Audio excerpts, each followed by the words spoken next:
Baik, saya Yakunias Wabrar dalam kesempatan ini ingin untuk mengklarifikasi atau ingin untuk menjelaskan bagi yang mengklaim diri sebagai Ketua Dewan Adat Tabi dalam hasil seleksi DPRP Provinsi Papua.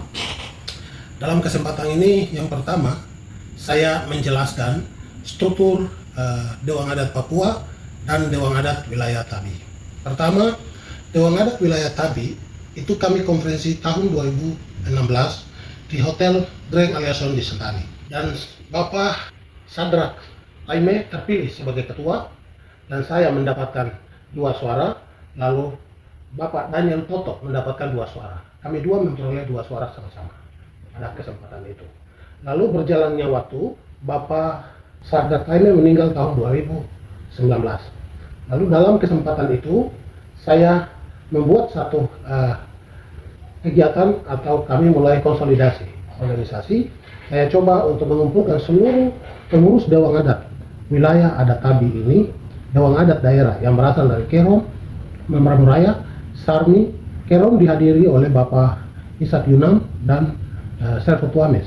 Kemudian Membramo Raya dihadiri oleh Bapak Martin Tukeji dan Esau Rumaikewi.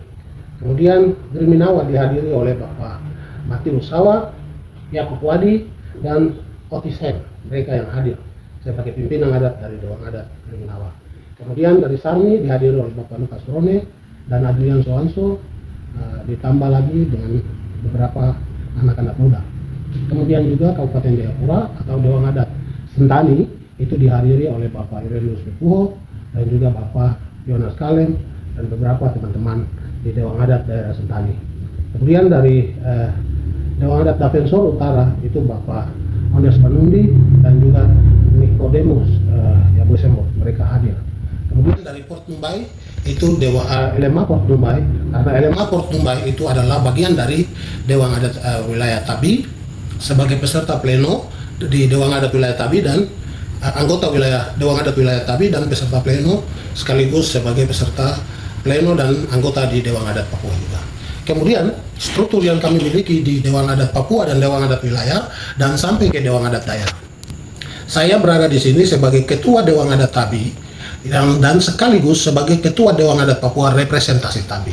Lalu saya terpilih sebagai Ketua Dewan Adat Papua representasi Tabi itu di Kaimana tahun 2021. Saya terpilih di sana dengan memperoleh 2 suara.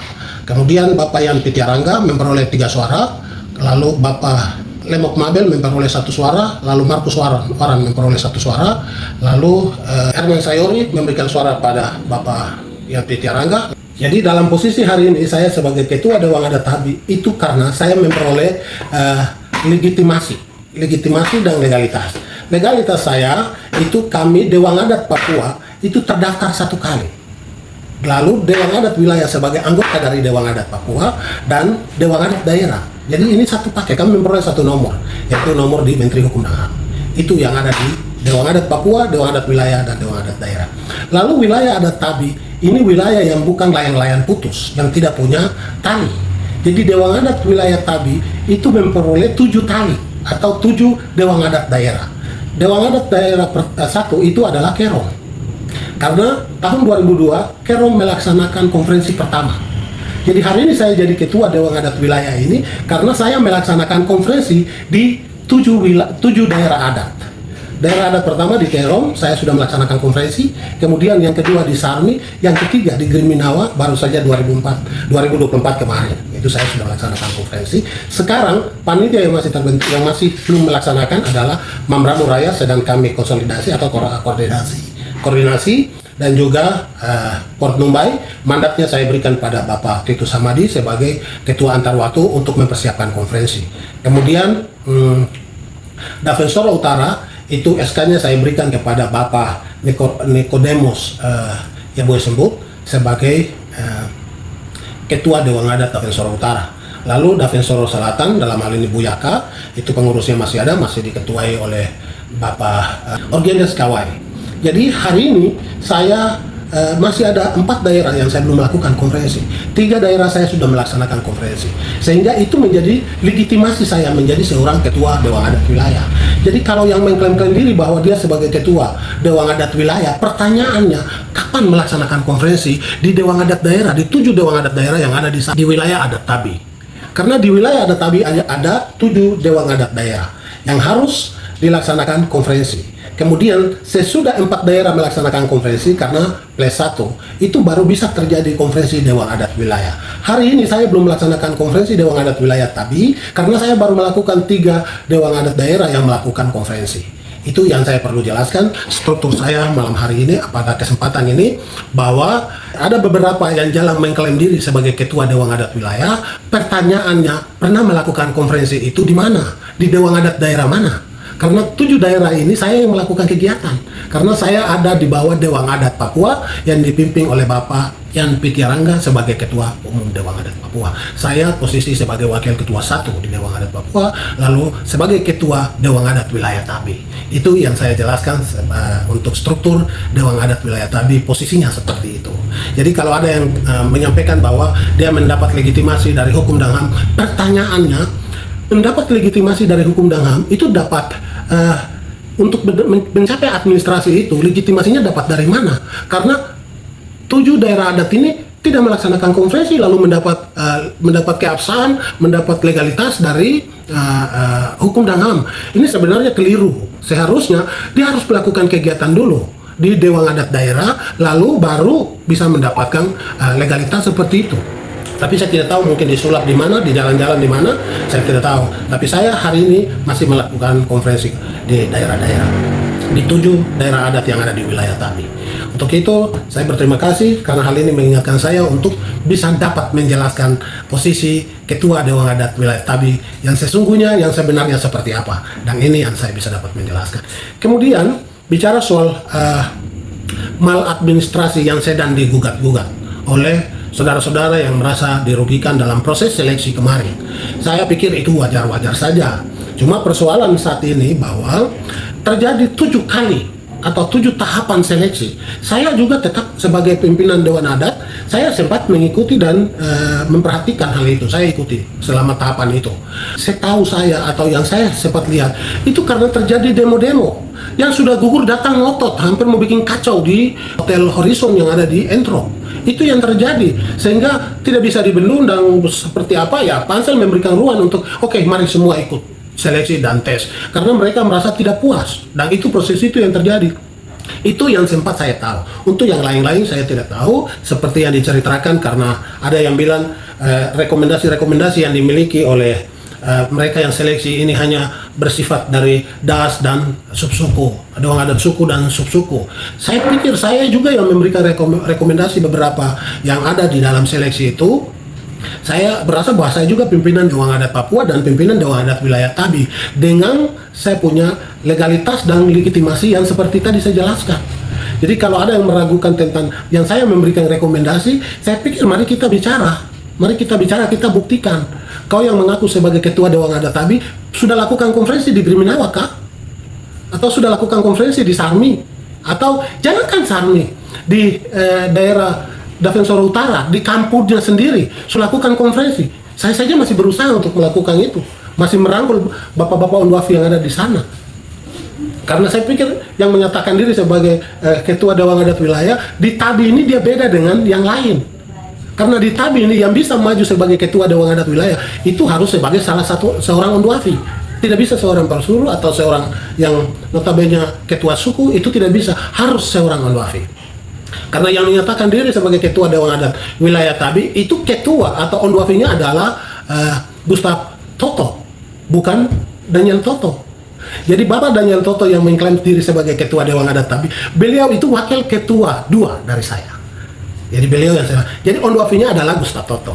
Seharusnya yang maju sebagai Ketua Dewan Adat untuk mencalonkan diri Ketua Dewan Adat Wilayah Tabi itu Gustav, bukan Daniel. Karena yang punya Onduafian di Kampung Ormo itu adalah Gustav Toto. Seperti itu.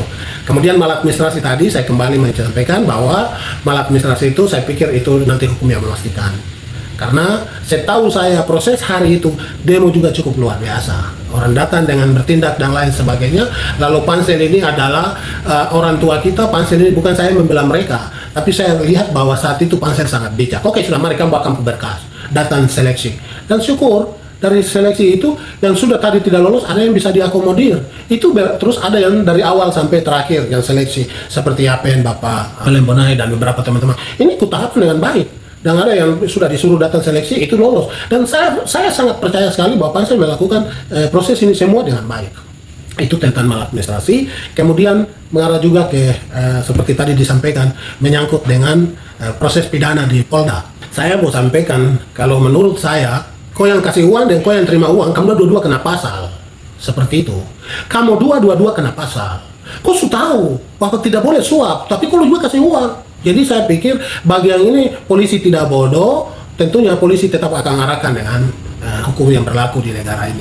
Yang kasih uang dengan yang ambil uang pasti beratnya sama-sama, tidak ada masalah itu. Jadi saya pikir jalan terima kasih kalau ada yang sudah jujur menyampaikan bahwa saya kasih uang sekian dan lain sebagainya, itu terima kasih sekali. Supaya kita tahu bahwa itu orang-orang yang punya integritasnya seperti itu. Kalau integritasnya bahwa kok integritasnya baik, punya kemampuan yang baik, jangan pakai cara-cara begitu. Kalau saya bilang kasih uang, tidak.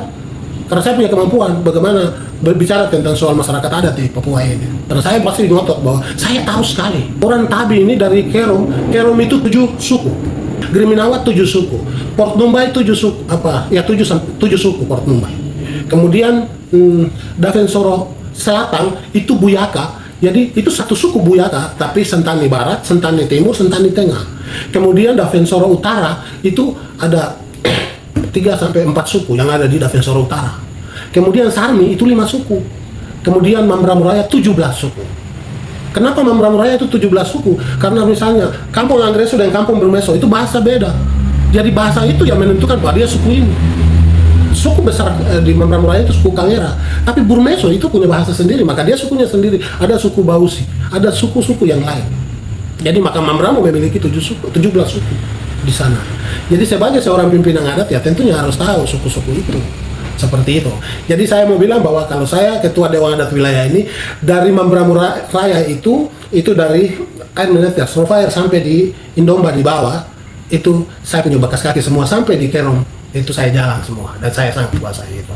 Dan perlu saya mau sampaikan bahwa Dewan Adat Papua, Dewan Adat wilayah Tabi dan 7 daerah adat yang ada di wilayah Tabi itu memiliki satu statuta. Pertama kita memiliki satu manifesto, yaitu Manifesto Dewan Adat Papua, yaitu 9 butir manifesto. Kita semua berdiri di bawah itu. Kemudian yang kedua adalah statuta Dewan Adat Papua sampai ke Dewan Adat daerah, itu satu statuta yang kita dapat menjabarkan itu sampai ke daerah. Jadi berbicara hari ini tentang legitimasi, saya selalu bilang kita ini bicara tentang keabsahan dari hukum dan HAM dan lain sebagainya. Saya pikir itu sangat baik dan benar sekali. Tapi Dewan Adat Papua, Dewan Adat wilayah Tabi, dan Dewan Adat 7 daerah yang ada di wilayah Tabi ini memiliki statuta yang sama. Dan kita ada pada statuta. Kapan saja menyangkut dengan entah akta notaris dan hukum dan HAM itu kan 5 tahun bisa diganti. Tapi kalau anggaran dasar anggaran rumah tangga ini ya bisa diamandemenkan, tapi membutuhkan waktu dan membutuhkan kondisi real yang terjadi. Jadi itu bisa dirubah apabila ada kebutuhan atau ada perubahan-perubahan. Jadi saya mau sampaikan bahwa Dewan Adat wilayah Tabi itu jelas dengan 7 Dewan Adat daerahnya. Dewan Adat daerah Kerom dipimpin oleh Yakob Mekawa, ketua terpilih. Dewan Adat Griminawa, ketua terpilih Sadrak Wamehu. Dewan Adat Kabupaten Sarni, ketua Dewan Adat terpilih Bernard Cawen. Seperti itu. Sementara ketua Dewan Adat yang saya berikan sebagai pelaksana tugas atau ketua antar waktu itu harian yaitu Pak itu Samadi itu untuk Port Numbai, kemudian Nikodemus Yabu Sembur untuk Davensoro Utara, kemudian Davensoro Selatan itu Pak Orgenes Kawai masih ada, tetap kami konsultasi, koordinasi karena kami rasa bahwa struktur mereka sudah jelas dengan anggaran dasar dan anggaran rumah tangganya. Sehingga Dewan Adat Sentani itu saya rasa posisinya aman sekali. Tinggal orang-orangnya saja yang tinggal diatur, digantikan. Tapi kalau untuk landasannya Dewan Adat Sentani cukup jelas. Itu yang saya bisa sampaikan. Tapi kalau ada orang lain punya pikiran dan pandangan yang lain, saya mau bilang ya itu melakukan kegiatan itu di mana. Kalau saya di sini sangat tahu sekali proses yang berjalan dari tahun 2016 sampai dengan hari ini. Saya mulai mengikuti konferensi Dewan Adat Papua itu ketiga itu di Biak tahun 2015. 2016 kita konferensi Dewan Adat Tabi. Jadi itu yang saya bisa sampaikan. Sampai hari ini saya mau sampaikan bahwa saya posisinya adalah wakil ketua Dewan Adat Papua atau ketua Dewan Adat Papua representasi Tabi. Itu karena saya melakukan konferensi di 3 Dewan Adat daerah dan 4 lainnya sementara proses lagi berjalan. Seperti itu. Bukan karena saya langsung mendapatkan satu surat sakti dari hukum dan HAM. Tidak. Saya mendapat legitimasi dari masyarakat di kampung melalui konferensi-konferensi yang sudah saya lakukan. Seperti itu yang saya jelaskan. Jadi proses seleksi DPRT saya pikir tetap jalan, dan saya mau sampaikan ada yang atas namakan Ibu Wamen dan lain sebagainya, menyambung apa yang beliau sampaikan. Saya mau sampaikan selamat buat Ibu Wamen. Kedua sama-sama APG, dan saya percaya saudara pasti, ibu yang terhormat, ibu yang terkasih, pasti sangat bijak sekali dengan apa yang disampaikan, bahwa kita tunggu putusan-putusan ingkrah dan lain sebagainya. Tapi saya mau sampaikan, kalau butuh penjelasan, saya siap memberikan penjelasan yang sebenar-benarnya tentang proses seleksi yang berjalan. Mereka yang lagi bicara, ya itu biasa, karena mereka tidak lolos, mereka yang gugat-gugat. Kalau dia tidak lolos, atau dia lolos kemarin, dia tidak mungkin gugat, memang dia tidak puas, betul. Tapi kan harus berjiwa besar toh. Itu yang saya bisa sampaikan. Saya minta maaf, pada kesempatan ini saya mau bilang, mari kembali ke kampung, kita bicara tata kita punya adat ini baik-baik. Karena hari-hari ini orang mulai bicara adat lebih keras. Padahal tadi orang tidak bicara adat. Sekarang orang bicara adat keras. Kalau saya memang tidak bisa. Saya dalam perut bapak, tete saya sudah nobatkan saya untuk Afi. Dia yang memberikan nama saya masih dalam perut, mama saya masih hamil saya, dia sudah memberikan saya nama Uswa. Uswa itu dalam bahasa saya, itu tanda, Uswa itu kulit. Jadi saya sudah Afi dari dalam perut, begitu. Bukan dipilih dalam satu pertemuan akbar, tidak. Seperti itu yang saya sampaikan. Maka dalam proses ini saya harap untuk semua orang dapat memahami, sehingga tidak ada kesan-kesan yang buruk dalam kita bicara tentang harga diri kita, karena adat ini harga diri kita. Adat ini Injil. Ini Injil kita yang kita bicara. Terima kasih, Tuhan memberkati.